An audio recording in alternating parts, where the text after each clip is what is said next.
Hello everybody, hope you're having a fantastic day today. Thank you so much for checking out the video. Today, we're going to talk about some big changes to raids on the PTS. Rewards are being distributed differently now, and they removed a couple things which I think is absolutely crazy. Let's get into it here. Okay, so just going to start off by reading this. This is in the most recent PTS patch notes. Almost a year after its introduction, Gleaming Depths has proved to be an excellent place for players looking for an endgame challenge to push themselves and their builds to the limit.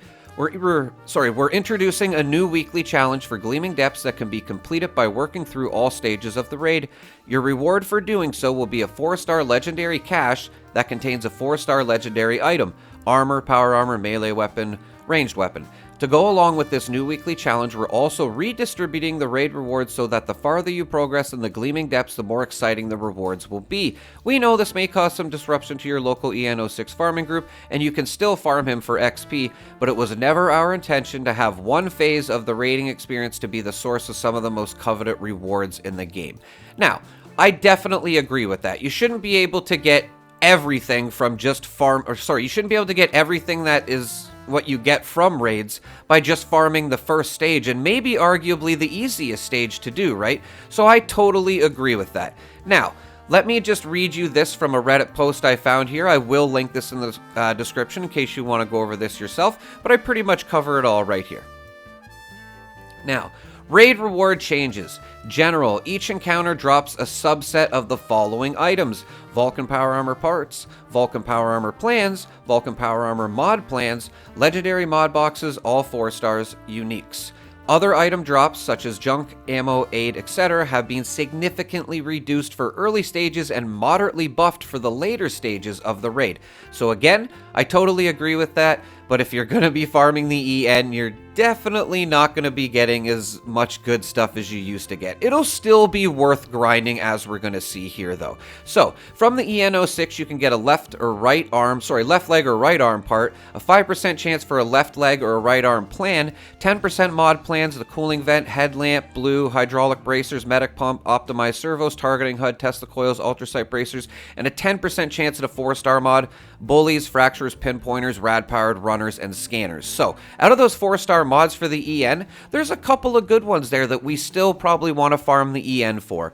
The drill. Helmet and right leg part you can get, 5% chance for the helmet or torso plan, 10% mod plan, blood cleanser, cooling vent, headlamp bright, hydraulic bracers, internal database, overdrive servos, reactive plates, rusty knuckles, Tesla coils, and a 10% 4-star mod chance for battle loaders, electricians, fencers, stabilized, rejuvenators, and tankies.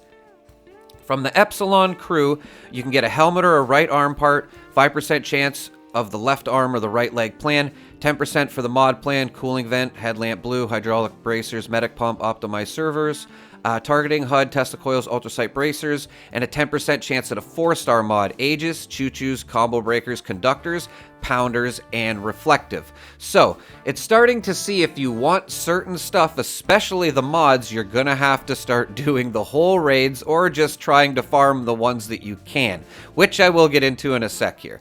For the crystals, helmet or torso part, you have a 5% chance of the right arm or left leg plan, 10% mod plan for the calibrated shocks, headlamp red, jetpack, kinetic servos, optimized bracers, reflection assembly, sensor array, stealth boy, Tesla bracers, 10% for a 4-star mod for bruisers, encirclers, icemen, miasmas, polished, and ranger, and last but not least here, for the Ultrasight Terra, you can get the helmet or the left leg part, 5% chance of the Vulcan left arm or right leg plan, 10% mod plan, calibrated shocks, headlamp, Vault Boy, elastic servos, gimbal bracers, kinetic dynamo, motion assist servos, stealth boy, Tesla bracers, and the VATS matrix overlay. And you have a 10% chance for a 4-star mod: limit breaking, propelling, pyro, sawbones, stalwart, and viper.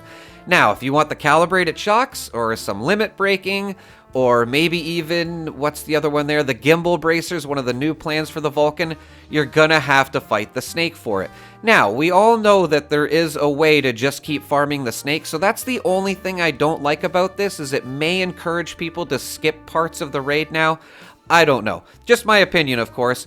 And they have removed the pipes in the PTS that we sit on to fight the Guardian so we can get the range with the Flamer. I thought this was absolutely insane, and Yes, I don't know. Just the fact that they took the pipes right out, I was just like, wow, that is nuts. Let me know what you guys think about that.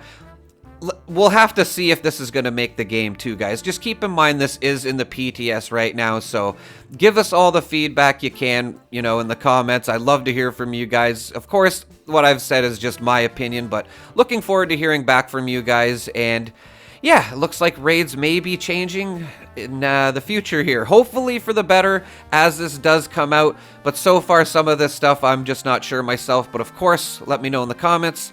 Thank you so much for watching, everybody. Have a pleasant evening.